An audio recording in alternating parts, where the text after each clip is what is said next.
A walk-off winner for Wilmer. That's next on Curveballs and Changeups, a baseball podcast straight out of Sacramento. I'm Steve Harmon, and this is a podcast for Giants and A's fans and baseball fans in general. I played the game, once hit a grand slam home run in over 30 baseball. I covered the Bash Brother A's as a sports writer in the 1980s and early 90s, and the Hum Baby Giants. I've been a baseball fan since 1967 with a kid down the block introduced me and my brothers to the game. A note, this week I'm doing a combined podcast for both the Giants and the A's. So this one is about the game Saturday night that ended in a 1-0 Giants victory in 10 innings. What a pitcher's duel we saw between Luis Severino and Landon Roop. Scoreless through 6. They were done after 6, and then the bullpens took over. And then the Giants' bullpen was pretty much immaculate. And so was the A's until the bottom of the 10th inning when Mason Miller, the A's closer, had to come in with the ghost runner at second base. Wound up having to pitch to Wilmer Flores with the bases loaded. It was a decision by manager Mark Kotsay to walk Mike Yastrzemski to load the bases so that Miller could get the matchup against the right-hander. This is a decision I said on social media was a blunder. What you did was you put all the pressure on Mason Miller to throw strikes in that situation. He had no room to move on this, and it wound up backfiring on Kotsay when Flores put up quite an at-bat, 9 pitches. He fouled 3 two-strike pitches off to keep the at-bat going. He fouled off 2 104-mile-an-hour fastballs in a row, then a third 103-mile-an-hour fastball before Mason Miller missed low with a 102-mile-an-hour fastball to walk him and bring in the winning run.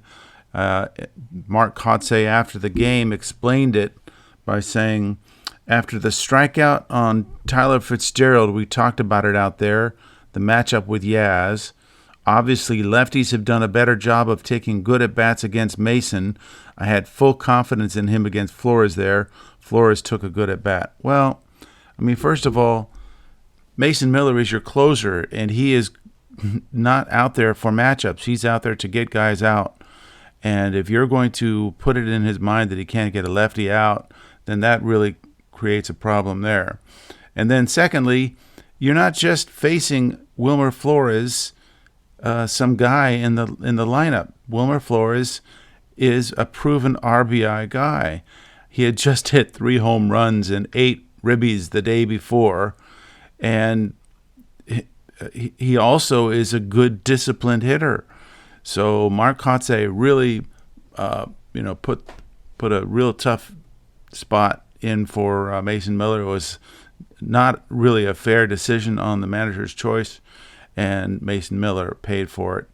And now the A's have lost 4 in a row. I have to say right now that, I cover both teams. So my wife noticed when Wilmer Flores got the walk, I was not exultant. In fact, I groaned out loud. I believe that yesterday's game was probably more important for the A's than the Giants.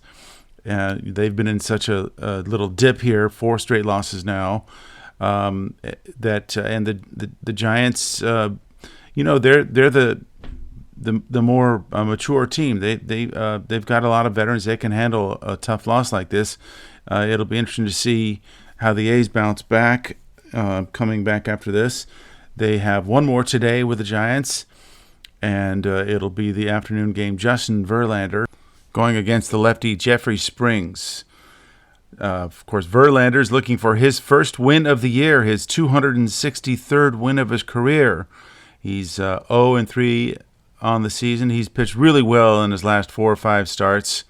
Jeffrey Springs had his best start in his most previous start against the Dodgers. So that'll be an interesting one. But obviously the A's would like to try to salvage one game out of the series. The Giants would like to get a sweep. But going back to this game on Saturday night, 0-0 Landon Roop against Luis Severino. What a great pitching duel it was. Unfortunately, it only went 6 innings. I wish the the old ethos of pitchers wanting to stay in the game as long as they can would continue out there. But you get 6 innings in, you get your 92 to 96 pitches in, and then you're out, and you hand the ball over to the bullpen. But anyway, with Severino against Roop, they really matched each other inning for inning of scoreless balls. Great. You could see the toughness in both of them. The A's had a couple of scoring opportunities in the 6 innings against Roop. They had runners at first and third in the second inning, and that was with 1 out after Urias had flied out to move Andujar to third. First and third, 1 out.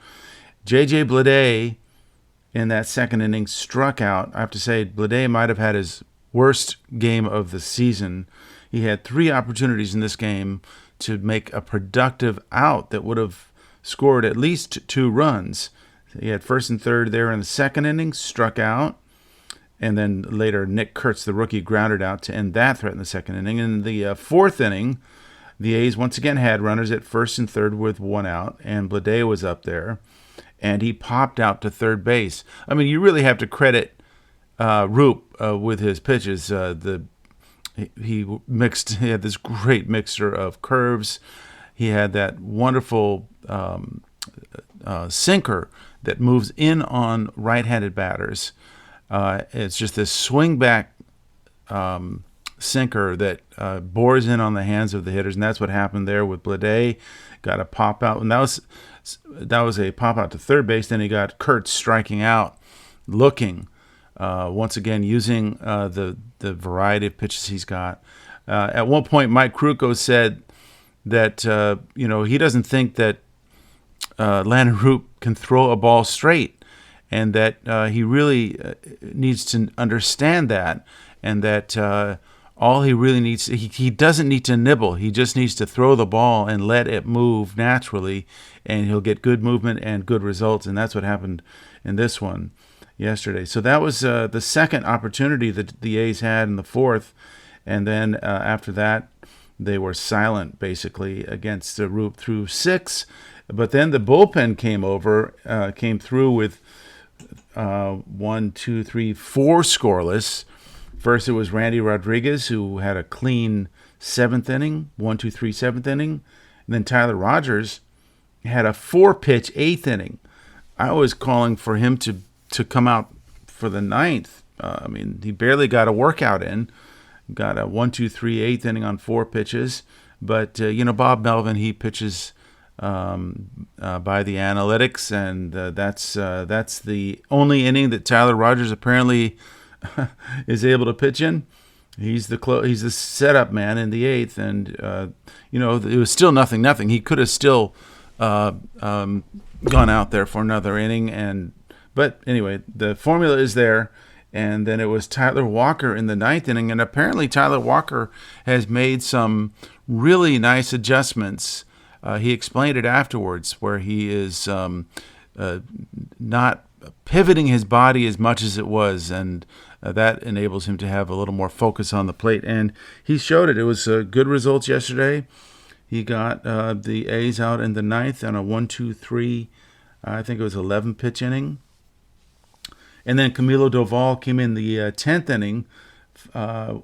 He, of course, had to have that ghost runner on at second base. He struck out Bleday. Once again, Bleday, in his third opportunity to have a productive out, he was up there to bunt, and he failed to put it down and winds up striking out. So that was his second strikeout of the day, but the third at-bat where he was unable to give a productive out.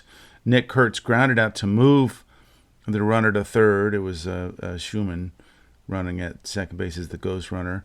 Jacob Wilson drew a walk. I think that Doval didn't want to pitch to him. I think he kind of semi-pitched around him to get to Brent Rooker, who he struck out. So that was the 10th inning for the A's. The Giants, they had a couple of scoring opportunities themselves against Luis Severino in the third inning.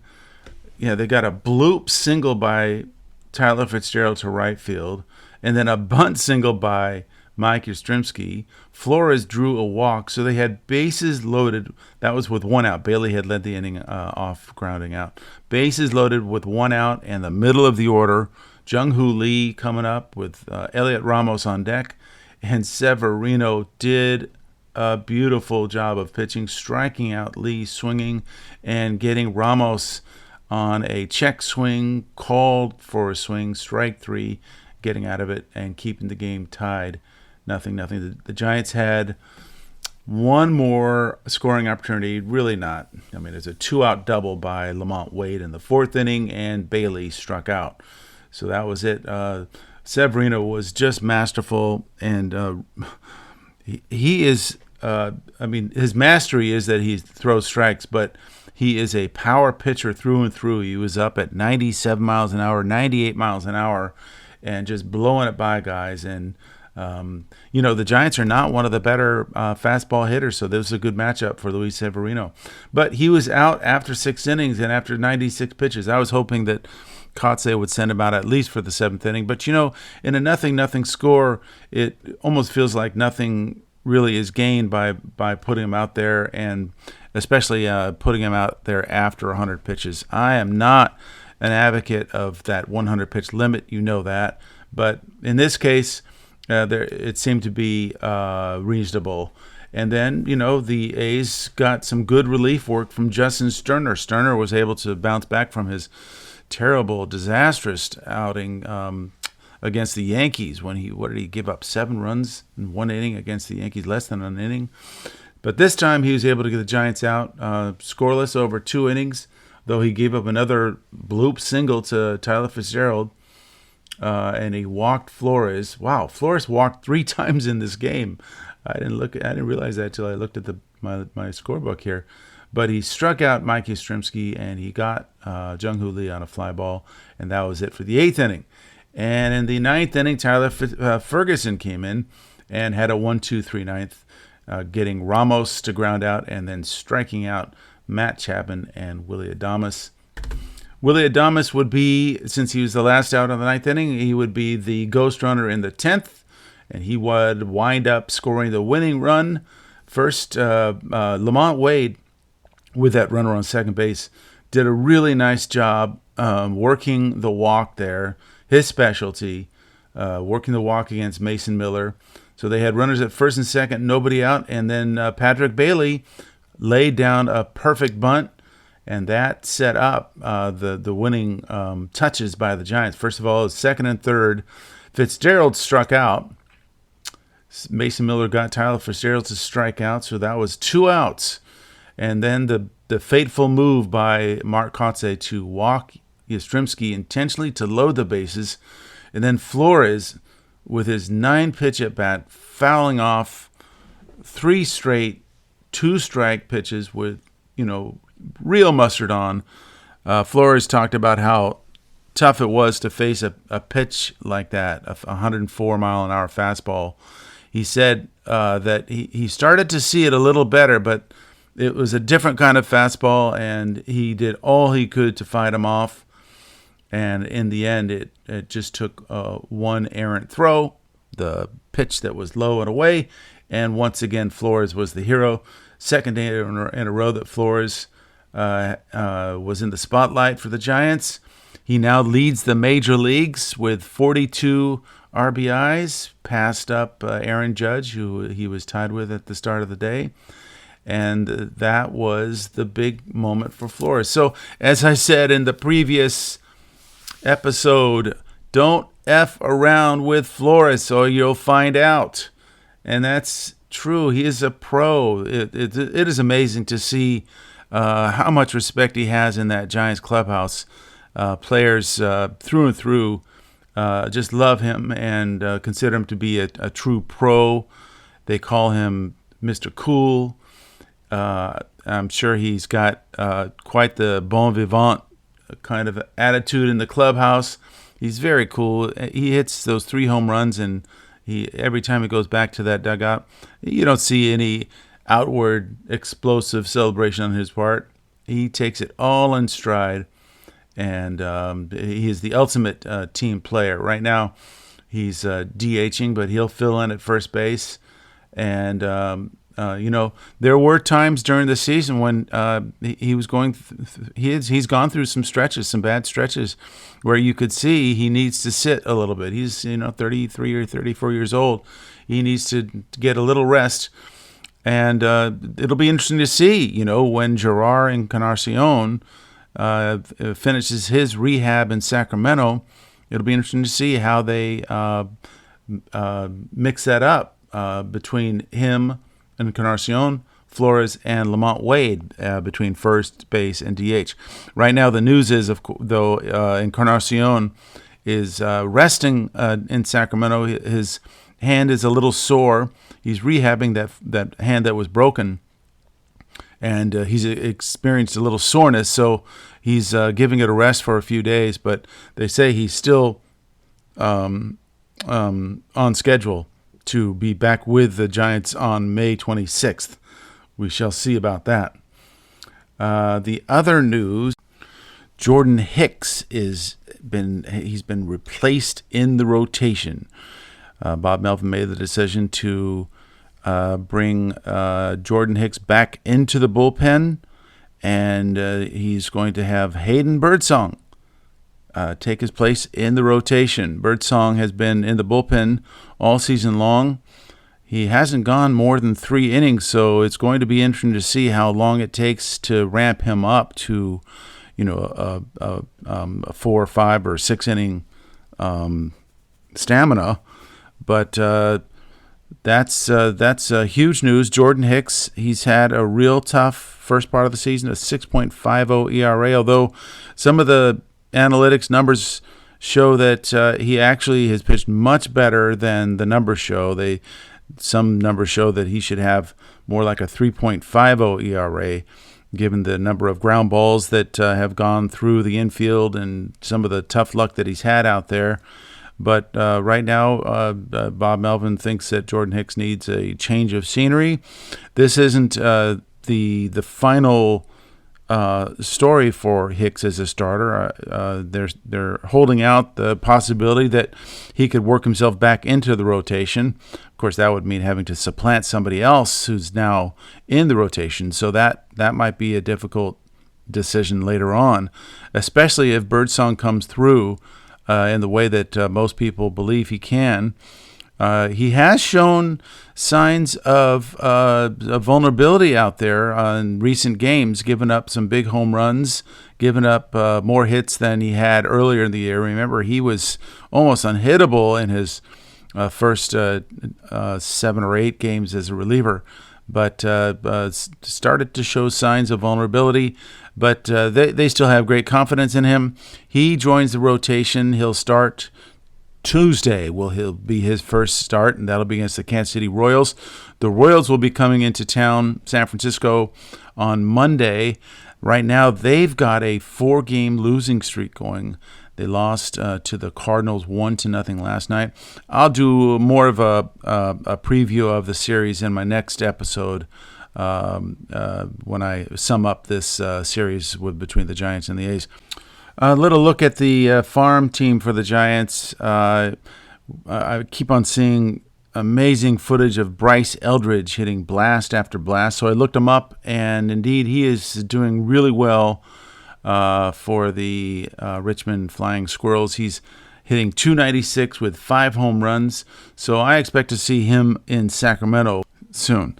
And as far as the A's rehab process for Zach Geloff, we saw that he had a couple games in at the end of April and early May, but has not been active since. So I haven't seen any reports yet, but that is not great news that he has been inactive for a couple of weeks after starting up his playing time. And one final piece of news out of Major League Baseball. Major League Baseball announced today that Philadelphia Phillies left-handed reliever Jose Alvarado has been suspended for 80 games. He was caught with PED use in his system, And so he will be unable to not only play for the next 80 games, but is ineligible for the postseason. That's a big blow to him and to the Phillies. And to all of baseball, I hope it's a warning to players out there that they are still checking, although I do have my suspicions that they're not checking as strenuously as they could. Okay, well, that's all I have for today. Thank you for tuning in to Sacramento's Curveballs and Changeups with me, your host, Steve Harmon. You can find Sacramento's best baseball podcast on Apple Tunes, Spotify, Amazon Music, iHeartRadio, and wherever else you can listen to podcasts. Please hit the subscribe button so you can get notified when my next podcast is up. And now, until next time, lay off the slider low and away.